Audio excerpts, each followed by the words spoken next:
So with that, I believe we are now at the end of the year of Sanderson, which saw our favorite Mormon professor release 6 new books, the last of which being Defiant, the fourth and final book in the Skyward series, which I just finished and would like to talk about. But I kind of want to expand the topic of this video to the Skyward series as a whole, how this new book compares to the others, and if fans of Sanderson's adult works should check this one out. So for those unaware, Skyward is a young adult science fiction story that started in 2018. If you've ever wondered why there were 6 years between the 6th and 7th Mistborn books, Skyward is why. It's something he just spontaneously decided to write, and it ended up being decently long, so yeah. The series follows a young woman named Spensa, who lives on the planet of Detritus along with all of the other humans in known existence. And she attends a flight academy to become a pilot, go up into the sky, and shoot a bunch of enemies down, because they are currently in a war with a mysterious alien race that has been preventing them from leaving the planet and exploring the stars. Spensa is a bit of an outcast though, because her father, who was a very revered pilot at one point, actually turned on the humans once, killing many of them in a dogfight before getting shot down himself. So people don't really like him, and because of that, they don't like Spensa. So Spensa has quite the uphill battle to climb if she wants to become a decorated pilot like her father once was, and to get to the bottom of why he actually did this, because it was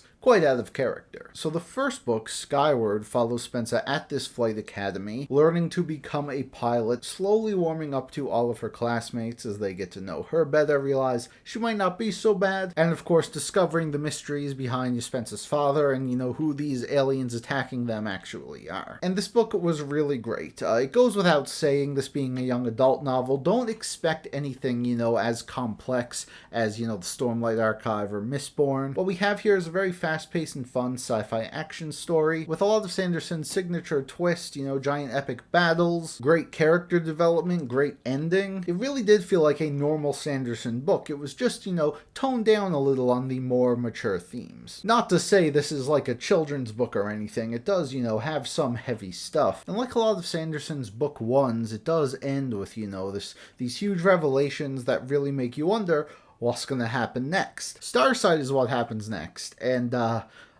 let me tell you, if you enjoyed the school, the flight academy aspect of Skyward 1, you might be a bit disappointed to learn that the other books don't have that at all. In fact, Starsight is a very big departure from Skyward in terms of its setting. We're still following Spensa throughout the whole series, but after some revelations last time, it throws her into a completely different place. So things are very different this time around, but it still feels like Skyward, and I thought it was about as good as the first. Now the third one, Cytonic, is very polarizing among fans. Because yes, while I still think this book offers, what the series had been good at before, there's once again a massive shift in the setting in what this story is doing. And while Starsight was still very heavily connected to the overall story going on, a lot of people say that Cytonic feels more like a side adventure, and they're not entirely wrong. Obviously, there are still some things, moving the story forward, some big revelations in Cytonic, but it is definitely moving away from a lot of what people and myself really liked about Skyward.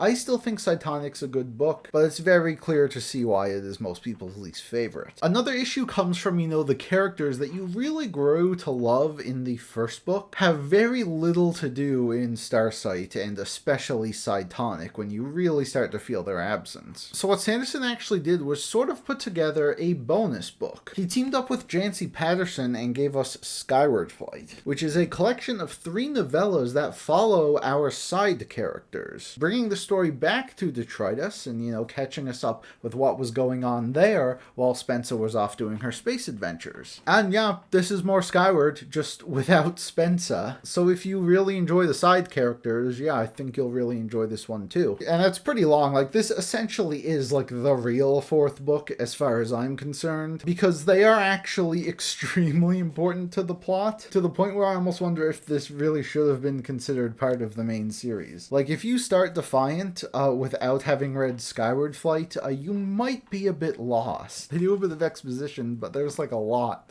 that happens in Skyward Flight. So yeah, if you happen to miss that one, make sure you catch up. But now for the star of the show, Defiant. The long-awaited conclusion to the series that had a lot of hype going into it, because, you know, if you've read Sanderson's series before, he's very good at writing endings. And after people were a bit disappointed with Cytonic, he really had to deliver here. I've heard a lot of people say that if the first book is your favorite and you've missed a lot of those elements from the sequels, Defiant is sort of a return to that. And while it is in a way, Defiant feels more like a merging of all three books. Elements from Skyward, Starsight, and Cytonic are all here, and they all sort of come to a head, as we see Spencer finally returning home with all of these answers, and the ongoing war with the humans and the aliens, for lack of a better term. I don't want to spoil anything. If you read the books, you know who they're fighting against, is finally climaxing. They're in the end game. Will Spencer and her crew be able to save the day, or will this be humanity's final hour? So this might be a little boring,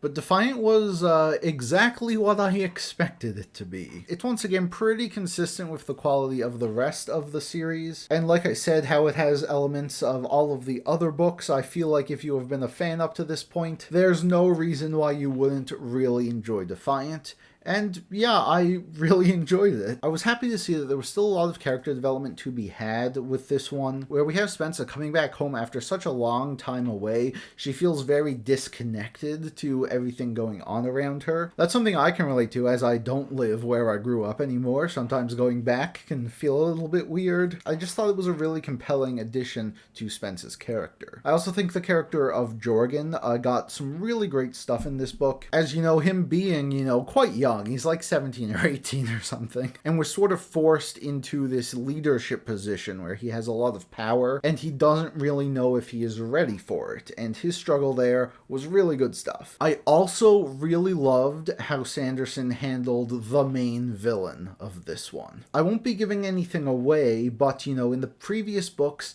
I was a little underwhelmed by the main villain we were given. They just seemed, you know, a little bit generic, not much interesting going on. I really like how Sanderson handled that situation in this book, and it led the finale to be extremely satisfying. You know, it was big, it was grand, it was action-packed, like you would expect from Sanderson, and it all wrapped up in a way that I was pretty happy with. I also really liked the culmination of, like, the mythology in this world that Sanderson has built up. There's a lot of cool things going on, some cool power systems. There's some stuff that will feel very familiar to fans of the Cosmere, while also enough stuff to make it feel like its own unique universe. There's really only one issue I had with this book. It feels like a lot of the other side characters were definitely more sidelined in this one. None of these books were particularly long, so, you know, I'm glad we got the development we did with our main characters. But thanks to Skyward Flight, I had grown really attached to a lot of the other guys, and while they are here and they all do get a moment or two, I still wish we'd just had a bit more time with them. And with the book already so fast-paced, I think it would have benefited from being just a little bit longer. But overall, I did think this was a great conclusion to a great series. And it's one that I really think more people should check out. You know, a lot of people are Sanderson fans, but they've only read his adult stuff. They see that he wrote a young adult story and just aren't interested. And listen, I'm someone who has read a ton of terrible YA books. I mean, as recently as this year, I've read a few. Not a category that has the best reputation, but I think if you sort of put that aside, there is a lot to be enjoyed here. Again, while you aren't getting anything as complex as his Cosmere works, if you're looking for just a light, fun adventure and you're already a Sanderson fan, the whole thing is kind of right here for you. Just